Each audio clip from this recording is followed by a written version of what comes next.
It began with a simple notification. 17-year-old Emily Carter was sitting on her bed, scrolling through TikTok after dinner, when a message popped up on her phone. "You're even prettier in person." Emily froze. The account was unfamiliar. But when she clicked the profile picture, her heart dropped. It was a photo of her, walking out of school earlier that very day. Someone had been watching her.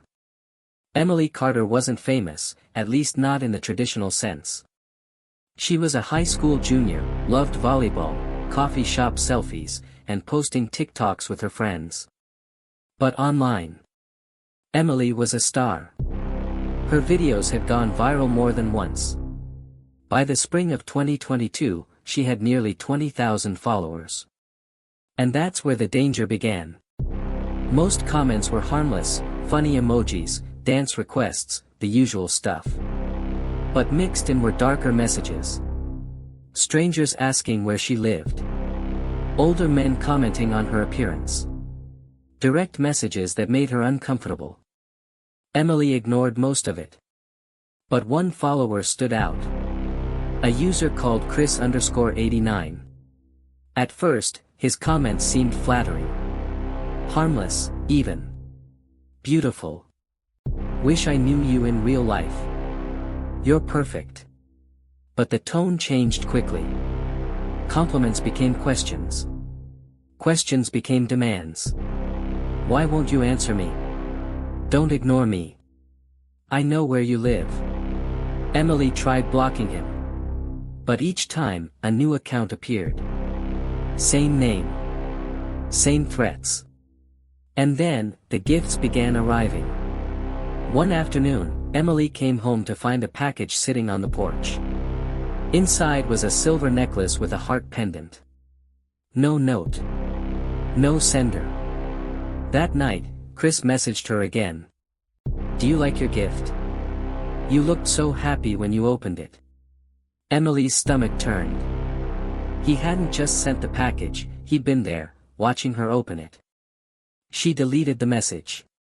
She didn't tell her parents. She didn't want them to take away her phone or her freedom. And maybe, part of her thought it was still harmless. But it wasn't. On Friday, May 6th, Emily told her mom she was heading to a sleepover at her best friend Lily's house. Angela Carter kissed her daughter goodnight, reminding her to text when she arrived. But that text never came. By morning, Emily was missing. Her parents called Lily. She hadn't seen Emily. Friends had no idea where she was. Panic set in. Police were called. And soon, Emily Carter's disappearance became the town's nightmare. Detectives immediately pulled phone records. That's when they saw it. Hundreds of messages from Chris. Each more disturbing than the last. "You can't hide from me. You're mine now. See you soon." Investigators traced the IP address.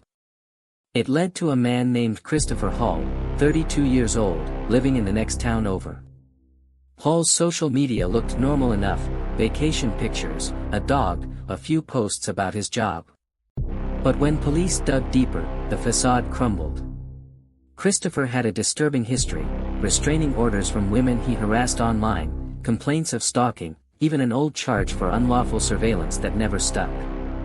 And his vehicle? A black SUV. The very same one caught on a traffic camera the night Emily vanished. The footage was chilling. At 9:13 p.m., Emily walked down the sidewalk near her neighborhood. The black SUV slowed, then stopped beside her. She hesitated. Looked around. Then climbed in. And she never got out. Within 48 hours, police raided Christopher Hall's home. Inside, they found multiple phones, SIM cards, and laptops. His basement walls were plastered with printed screenshots of Emily's photos.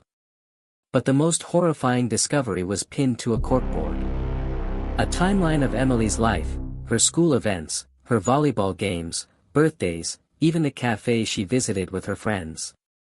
At the end of the timeline was a single photograph. Emily, sitting on a couch. Her hands bound. Her eyes wide with terror. She was alive. But for how long? Emily's story is haunting, and it's far from over. If you don't want to miss the twists that could change everything, make sure you subscribe to True Crime Wave before we continue. The search for Emily Carter had entered its third day. Her face was on every news station, plastered across social media, and taped to lampposts around town.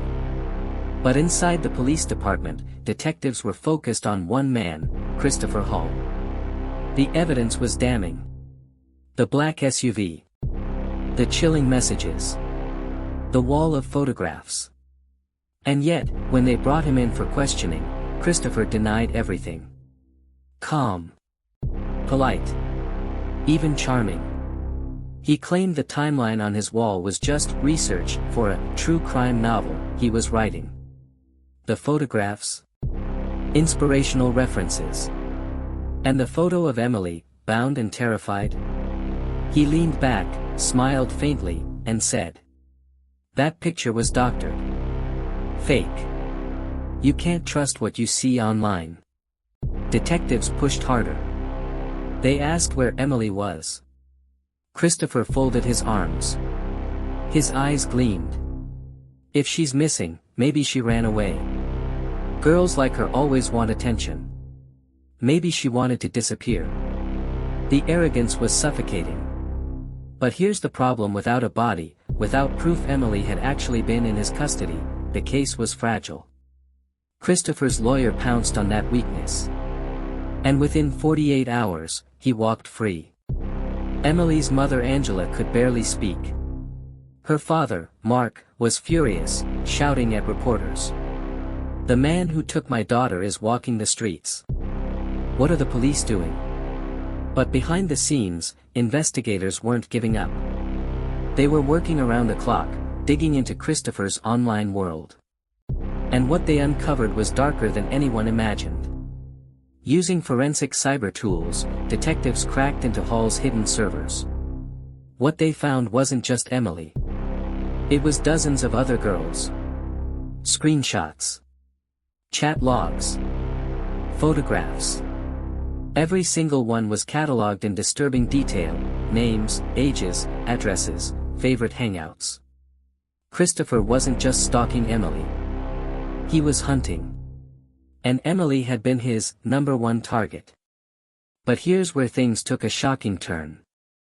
In the files, investigators noticed messages Christopher had exchanged with someone else. Someone who went by the username, The Shepherd. The messages were cryptic but chilling. "She's ready. Don't worry, I'll keep her safe until delivery. Payment cleared." Detectives froze. This wasn't just one man's obsession. This was a conspiracy. The FBI was brought in. They traced The Shepherd's digital footprint across encrypted networks. It led to a disturbing revelation. Christopher Hall wasn't acting alone. He was part of a hidden trafficking ring, a network that targeted vulnerable girls through social media, groomed them, and then sold them. Emily wasn't supposed to be his forever. She was supposed to be merchandise. The revelation horrified the community. Parents demanded answers. Students at Emily's school broke down in tears. But investigators knew they were running out of time. The messages suggested Emily was alive, but in transit. That meant she could be moved, hidden, or even killed at any moment. And then another break. Surveillance footage showed Christopher's SUV crossing state lines the night after Emily vanished. But he wasn't driving alone. There was a passenger. A woman. Detectives dug into his contacts. They discovered a coworker at his old IT job, Melissa Kane, 29 years old. She had no criminal record. Nothing suspicious on the surface. But when investigators searched her home, they found wigs, fake IDs, and burner phones. And in her closet, Emily's necklace. The same silver heart pendant that had arrived in that mysterious package weeks earlier. Melissa Kane wasn't just an accomplice. She was the one luring the girls online. When police confronted Melissa, she cracked almost instantly. Tears streamed down her face as she admitted everything. Yes, she had worked with Christopher. Yes, they had targeted Emily. Yes, Emily was alive. But then Melissa dropped the bombshell. "You'll never find her." Detectives leaned in. "Why not?" Melissa's voice shook. "Because by now, she's already been delivered." Delivered? To who? Where? The answers would take the case into even darker territory beyond one obsessed stalker, beyond one accomplice into a world of organized crime, secret auctions, and the terrifying reality of how social media was being weaponized. And for Emily Carter, time was running out.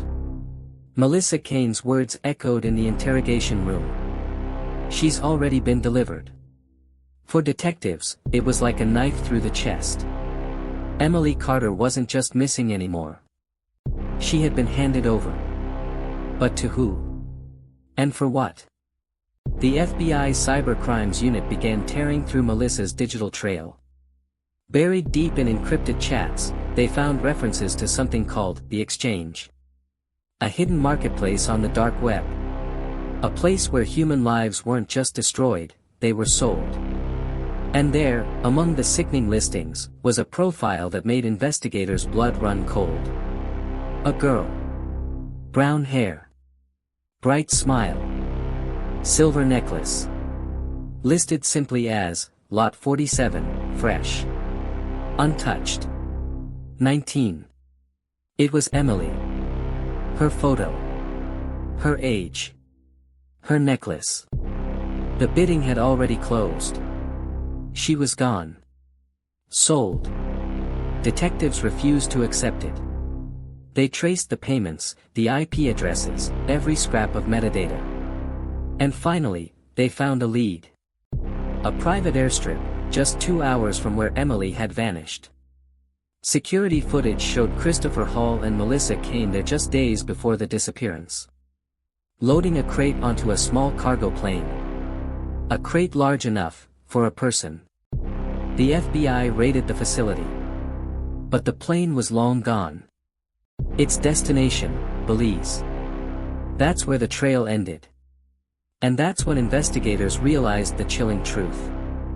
Emily Carter had become part of a global network. Her fate wasn't just in the hands of a predator. It was in the hands of an industry. Public outrage exploded. News stations ran the story day and night.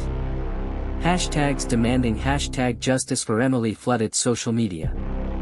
The very platforms that had allowed predators to reach her, were now filled with desperate pleas to bring her home. But despite the noise, despite the pressure, the case hit a wall. The exchange was too big. Too hidden. Too powerful. Christopher Hall was rearrested, but he refused to cooperate. Melissa Kane struck a deal, offering names and contacts within the network. But none of it led to Emily. She had vanished into the dark side of social media, swallowed whole. Months passed. Seasons changed. And then, nearly a year after Emily disappeared, her parents received another package. This time, it wasn't a necklace. It was a photograph. A blurry, grainy image of a young woman sitting in a dimly lit room. Her hair was longer.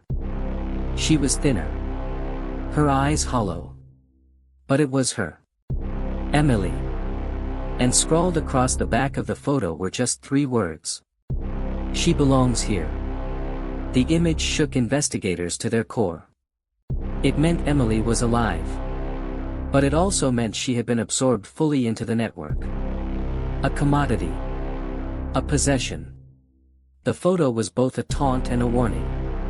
A way of saying, she's ours now. You can't touch us. The case remains one of the most disturbing examples of how social media meant to connect us can be twisted into a weapon. A simple friend request. A few flattering messages.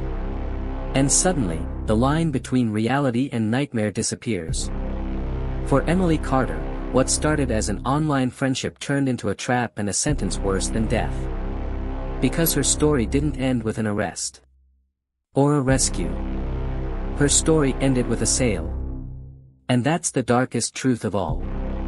Sometimes, the most dangerous predators aren't hiding in the shadows. They're hiding behind a screen. Waiting. Watching. Smiling.